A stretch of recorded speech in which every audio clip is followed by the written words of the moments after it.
35 to 75% higher engagement than real human creators. Never sleep, never burns out. And major brands are actively choosing them over humans with the same follower count. But here's what almost everyone misses. Those numbers don't come from better rendering. They come from a very specific competitive strategy that most AI accounts are getting completely wrong. Today we're breaking down exactly how it works. You know the feeling? You're scrolling through your morning updates, just thumbing past the usual mix of news and whatever else when you pause on a post.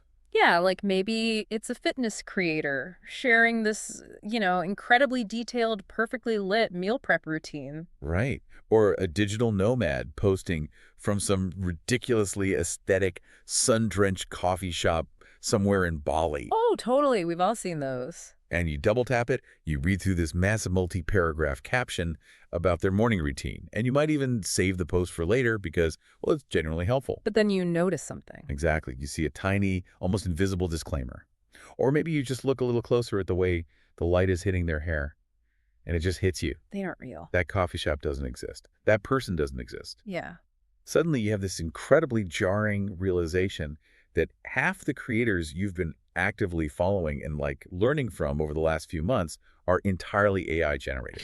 It is a profoundly unsettling moment the first time you spot it. I mean, we are biologically wired to connect with faces, right? To look into someone's eyes and read their story. Right. So when you realize the person you're building this parasocial relationship with is quite literally just lines of code running on a server. Just a cartoon, basically. Exactly. It completely upends your understanding of what authenticity even means in the digital space. It really does. Yeah. But here's the thing that we really need to dig into today. Why do some of these digital phantoms rack up millions of deeply engaged followers and secure massive six-figure brand deals, while thousands of other AI accounts just, vanish into the algorithmic void after a week? Right. What is the actual secret sauce? Well, today we've got our hands on a fascinating piece of intelligence. It is a highly detailed March 2026 playbook from the AI Creator World team, and it's titled AI Influencer Competitive Strategy: How to Win in an Oversaturated Creator Market. Which is quite a title. Yeah, very corporate. But our mission for this deep dive is to extract the exact blueprint these creators are using to systematically conquer the digital economy. And, you might be thinking, I have zero interest in starting a fake fitness page. Why should I care? Right, fair question. But understanding this playbook is essentially taking a masterclass in modern attention economics. I mean, it reveals the underlying mechanics of how your own attention is being harvested and engineered every single time you open an app. Wow. Yeah, this isn't just about AI. It is about the modern architecture of influence. Okay, let's unpack this, because the creator economy is not slowing down. I mean, the amount of content being produced is astronomical, and according to this playbook, the space is aggressively compressing. Heavily compressing. The days of an AI creator winning just because they showed up first with a neat technological trick, those are completely over. Yeah, the document actually refers to this as the shift from the novelty phase into the competence phase. Oh, right. Like a year or two ago, just having a photorealistic AI character was enough to go viral. Yeah, exactly, because the general public was just curious. People would follow an account just to see if the AI could, render hands correctly. Wait, the hands were always a dead giveaway. Always. But now, that novelty has entirely worn off. Audience expectations for visual quality are incredibly high, and the broad niches are completely gridlocked. So standing out isn't about having the best tech anymore. Not at all. It is purely about strategic differentiation. So we really have to understand the battlefield these accounts are fighting on. The playbook points out that market saturation changes the fundamental physics of social media. It requires this concept of a strong, specific, consistent, they call it a topic signal. Because at the end of the day, an algorithm is simply a sorting machine. In a hyper-saturated market, the accounts that get pushed to the top of your feed aren't necessarily the ones with the most profound art or the highest resolution images. Right. They are the ones the algorithm can most precisely and confidently categorize. Right. So if your content sends a mixed signal, say you post about fitness on Monday, investing on Wednesday, and travel on Friday. The algorithm doesn't know exactly who your ideal viewer is. So to mitigate risk, it just shows your content to no one. Which leads us to this incredibly clinical, almost ruthless strategy the guide outlines for bypassing that algorithm confusion altogether. Yeah, the four-step micro-niche reduction process. Exactly. The core philosophy here is basically a blue ocean strategy. You stop trying to beat the competition, and instead, you create a space where competition simply doesn't exist. I love this part. Let me walk through how they actually build this out. So step one is picking a broad category, let's say productivity. But a million real humans are already posting Notion templates, so that's a bloodbath. You would be crushed in a week trying to compete there. Absolutely crushed. Exactly. So step two, add a demographic modifier. Now we narrow it down to productivity for remote workers. Which is still far too broad for the 2026 landscape. Right, so you filter it again. Step three, add a behavioral modifier. Now we are at productivity for remote workers who specifically want to optimize their morning routines. Better, Yeah. but still not unique enough. Right. Finally, step four, the character-specific angle.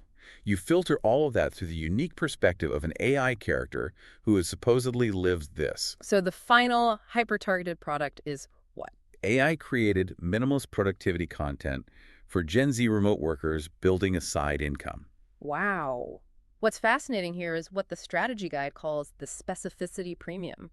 The structural mechanics behind it are brilliant. How so? Well, when you establish a positioning signal that's strong, meaning your account can be described in a single sentence that maybe only a dozen other accounts in the world could claim, you face almost zero algorithmic friction. Ah, because the sorting machine knows exactly what to do with you. Exactly. When it sees your post, it knows exactly which 50,000 people need to see it. You effortlessly bypass all those generic lifestyle accounts that are currently bleeding followers and seeing their engagement drop to near zero. I was trying to visualize what this actually feels like for a creator, and it really reminds me of playing real estate Monopoly. Oh, that's a good way to look at it. Right. Like right now, thousands of human creators are fighting tooth and nail over Boardwalk.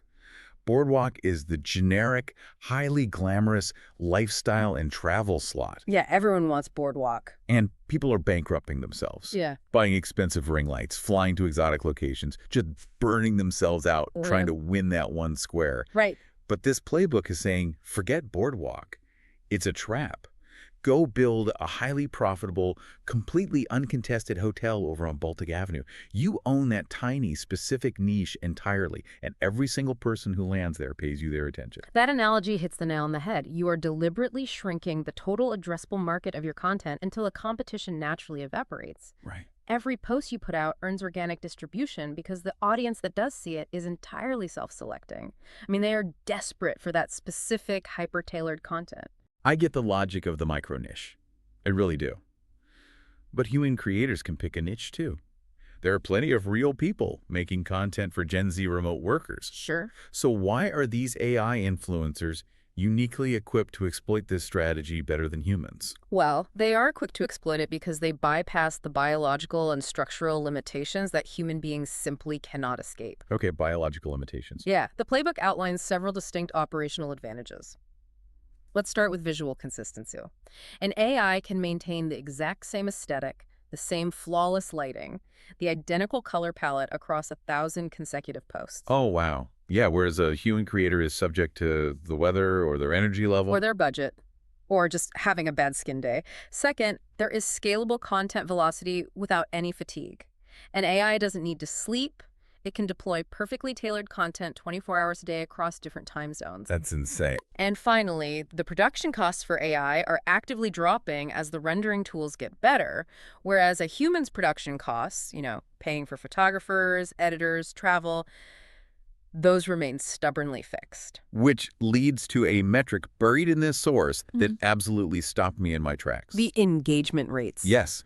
When you look at the nano and micro influencer tiers, we are talking about those accounts with anywhere from maybe 5,000 to 100,000 followers, the ones who usually have the most tight-knit communities. Right. AI influencers in that bracket consistently show an engagement rate that is 35 to 75% above the average human creator. It's wild. Let that sink in. 35 to 75% higher. That is a massive slap in the face to human creators working their absolute hardest. It is a staggering performance gap. And it happens because the visual perfection of AI inherently drives higher watch-through times on videos. Oh, that makes sense. Plus, because the character was engineered from day one for that specific micro niche, it attracts a highly intentional early follower base. The algorithm sees that high initial retention and just pours fuel on the fire. Okay, I have to push back here. Go for it. I buy the efficiency, and I buy the visual consistency, but I don't buy the connection. Interesting. Isn't the entire fundamental premise of an influencer Yeah. that we trust them because they are living, breathing people? Like, I buy a skincare product because a real person shows me their actual acne clearing up. Right, right. I follow someone because they share their messy kitchen and their bad days. How can a manufactured algorithm, a literal cartoon posing as a human, ever bridge that fundamental trust gap? Well, you've just identified the exact vulnerability that human creators are banking their entire survival on. Okay, so I'm not crazy. No, not at all. And interestingly, the source document doesn't shy away from this. It uses a corporate SWOT framework, assessing strengths, weaknesses, opportunities, and threats. And it explicitly flags the initial audience trust gap and a perceived lack of authentic vulnerability as the single biggest threats to AI creators. Because they don't have real problems. Exactly. The authors acknowledge that humans inherently possess emotional authenticity and lived experiences that an AI cannot organically replicate. Right, so if the playbook knows this is their Achilles heel, how do the top AI accounts neutralize it? Through an incredibly calculated psychological technique they call narrative depth. Narrative depth. Yeah. They don't just post pretty pictures of the character looking flawless at the beach. They construct a highly cohesive, deeply relatable backstory. The AI character is given evolving goals. They are programmed to experience genuine scripted setbacks. Wait, scripted setbacks. Give me an example of a scripted setback. What does that actually look like in practice? Okay, imagine you follow that Gen Z remote worker AI we talked about earlier. All right, the side hustle one. Yeah. For 3 weeks, they post great tips on finding freelance clients. But on Tuesday, they don't post a perfectly curated matcha latte. They post an image of a messy, poorly lit desk at 2:00 a.m. Oh, wow. And the caption is a long, emotionally raw confession about how they just lost their biggest client and they are dealing with intense imposter syndrome. They manufacture a bad mental health day. Yes. And what happens? The audience immediately rushes to the comments to comfort them, to share their own struggles, to tell the AI that things will get better. Wow. That is incredibly manipulative. It really is. But, I mean, I can see why it works. It's essentially like watching an ongoing television drama play out in your social feed. Exactly. It relies on the exact same psychological mechanism. Think about a brilliant television show or a novel. Right. You know intellectually that the characters are actors reading a script or just words on a page. But when they suffer a loss, you still feel genuine grief. Your heart rate still goes up. That's so true. I've definitely cried over fictional characters. We all have. The playbook argues that human beings don't exclusively invest in verified biology. We invest in consistent, recognizable, emotionally resonant identities. So if the AI character effectively mirrors the struggles of that micro niche, The audience will form a powerful parasocial bond regardless of the creator's lack of a pulse. that is wild. So a meticulously crafted backstory and high-quality, perfectly lit visuals will get you followers today. But the guide makes it very clear that the technology landscape is shifting rapidly. Very rapidly. The rendering tools are getting so good, so accessible, that soon anyone will be able to generate a flawless image. So what happens when photorealism is no longer a special skill? This is a crucial pivot point in the document. The strategy explicitly warns about what it calls hyper-realistic avatar evolution. Sounds like a sci-fi movie. It does, but it states that within months, not years, generating photorealistic video and imagery won't be a competitive advantage at all. It will simply be table stakes. The bare minimum cover charge required to even enter the nightclub. Well, here's where it gets really interesting. Because the guide insists that the real untouchable advantage isn't the content itself. It's the systems running behind the scenes. It is the machine building the machine. Precisely. If the art is commoditized, the victor is the one with the best automated production workflow and the most resilient distribution network. It shifts from an artistic competition to an operational one. Let's break down their multi-platform growth flywheel because it shows how aggressively these accounts scale. Oh, this part is brilliant. They aren't just trying to go viral on one app. They systematically build an entire ecosystem where each platform serves a specific psychological goal. Right. So they use Instagram Reels purely for establishing premium brand value because that's where the high-end sponsors look. Makes sense. Then they use TikTok strictly for rapid discovery reach and trend hopping to bring new eyeballs into the funnel. Yeah, just casting a wide net. Exactly. Then they pipe that audience over to YouTube Shorts to capture search-driven passive ad revenue. Meanwhile, they're using Pinterest to drive long-tail evergreen traffic to their educational links. It's a machine. It is. And finally, they funnel the most dedicated fans into a private community platform like Discord to secure recurring subscription revenue. I mean, think about the sheer volume of content required to fuel a 5-platform flywheel like that. It's mind-boggling. If a human creator attempted to handcraft natively optimized content for 5 different algorithms every single day, they would suffer a total nervous breakdown within a month. Oh, absolutely. They'd burn out instantly. But for an AI operation, leveraging their specific operational moats, it is trivial. The operational moats are wild. We're talking about massive databases of saved character prompts, so there is literally zero setup time to generate a new scenario. Right. They have automated CapCut template libraries that instantly edit the video, sync the trending audio, and add captions. Everything is systematized. The guide details a batch production workflow where a single operator can produce an entire week's worth of content across all 5 of those platforms in a single 3 to 4 hour session. Which is just unfair, really. To go back to our analogies, it's like comparing an artisanal craftsman who spends 3 days hand-carving a single beautiful wooden chair to a fully automated robotic assembly line that is simultaneously running 5 different factories. Yes. The human is strictly bounded by the hours in a day and their physical energy. And the AI creator is bounded only by server capacity. And when you look at the source's moat building checklist, you see how this factory approach is designed to cement permanent market dominance. What's on the checklist? They outline 3 non-negotiable pillars for a durable moat. First is that authority positioning, the Baltic Avenue micro-niche we discussed earlier. Right, owning that tiny space. Second is automated community engagement loops. Right, where the system is set up to automatically pull follower comments and turn them into dedicated video response posts. Yeah. So the audience feels deeply seen and heard, but it requires zero emotional labor from the creator. It perfectly reinforces that narrative depth and trust. Exactly. It scales intimacy. Scales intimacy. Wow. And the third, perhaps most critical pillar of the moat is revenue diversification. The checklist contains a hard rule. No single income stream should ever account for more than 50% of total revenue. That's just smart business. It is. They actively build out digital products, harvest platform ad revenue, and drive community subscriptions. The goal is complete algorithmic independence. So if TikTok changes its algorithm tomorrow and destroys their reach there, the business doesn't collapse. Precisely, because YouTube and the private community sustain it. They are building anti-fragile businesses. Okay, so all of this operational efficiency and structural moating is fascinating, but likes and followers don't pay the server bills. They do not. Let's transition to the end game here, monetization. Because major corporate brands are absolutely flocking to these AI influencers right now, passing over human creators with similar follower counts. Why is that? The underlying driver here is entirely pragmatic. It really just boils down to corporate anxiety and the pursuit of ultimate brand safety.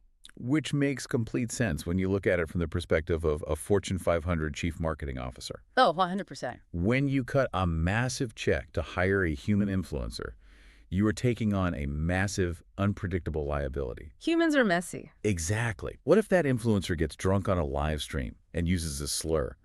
What if a terrible scandal from their past suddenly resurfaces on Twitter? Or what if they accidentally show a competitor's product in the background of a sponsored video? Right. The brand's reputation takes immediate collateral damage just by association. But an AI influencer, they offer a zero-risk proposition. Zero risk. An AI doesn't get a DUI, they don't go to wild parties, they don't suffer from burnout, and they do not express controversial political opinions unless their creator specifically programs them to. That is a CMO's dream. Beyond avoiding disaster, brands get molecular-level control over the messaging.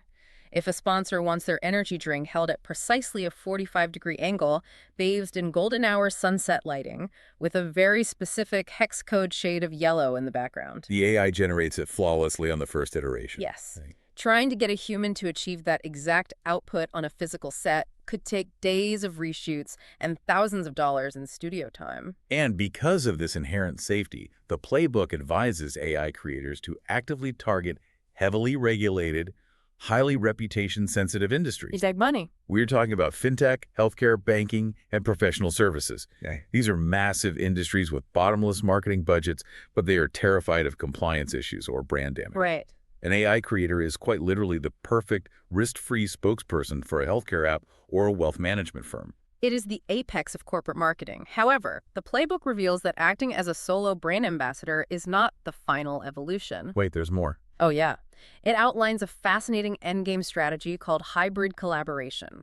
Yes, the concept of partnering an AI character directly with a real human creator. Just think about the implications of that. So what does this actually mean for you as a consumer? Imagine watching your absolute favorite real-life human YouTuber doing a vlog, and suddenly they're sitting on a couch doing a collaboration video with an AI influencer, It's crazy. just talking and interacting with them as if they were just another physical creator in the room. It's incredibly surreal.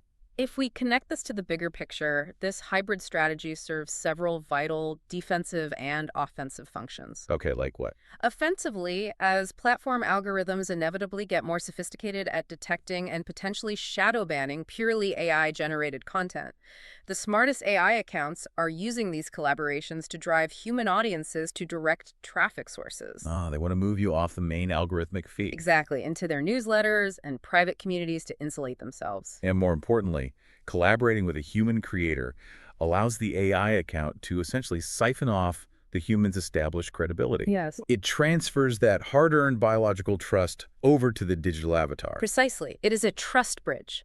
Furthermore, executing a seamless collaboration with a human creator proves a level of technical sophistication and creative agility that a solo AI account simply cannot demonstrate. Right, it's a flex. It's a huge flex. It signals to those massive corporate brands that this AI isn't just a static image generator pumping out pictures. It is a dynamic, highly interactive entity capable of seamlessly existing within the real creator ecosystem. Which aggressively blurs the line between the physical and the digital. And that drives incredibly high, almost confused engagement from viewers. This entire document is truly a masterclass in how modern digital authority is manufactured literally from thin air. It really is. Let's synthesize the journey we've been on today.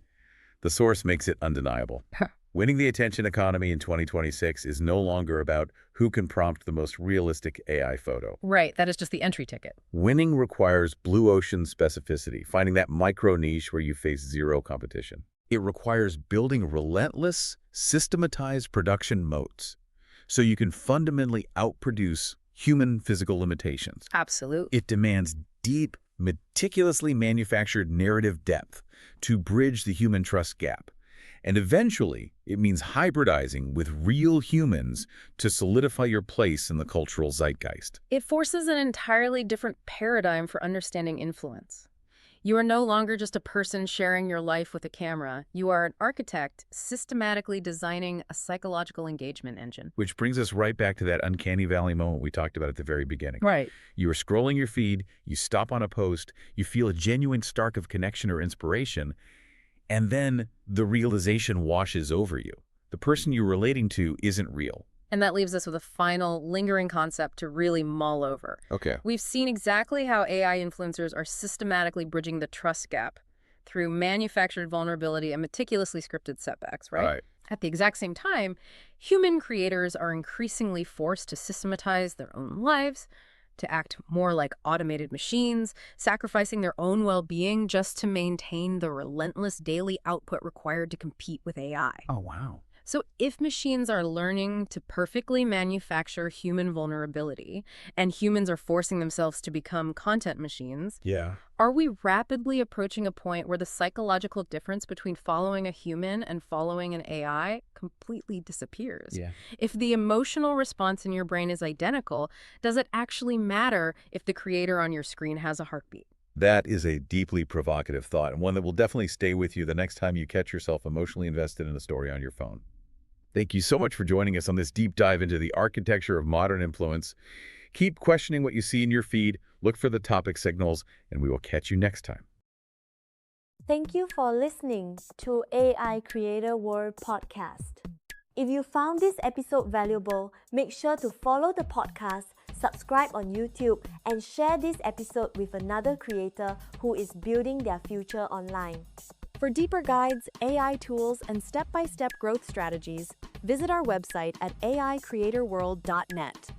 And remember, in the age of artificial intelligence, creators who learn faster will lead the future. See you in the next episode. Bye!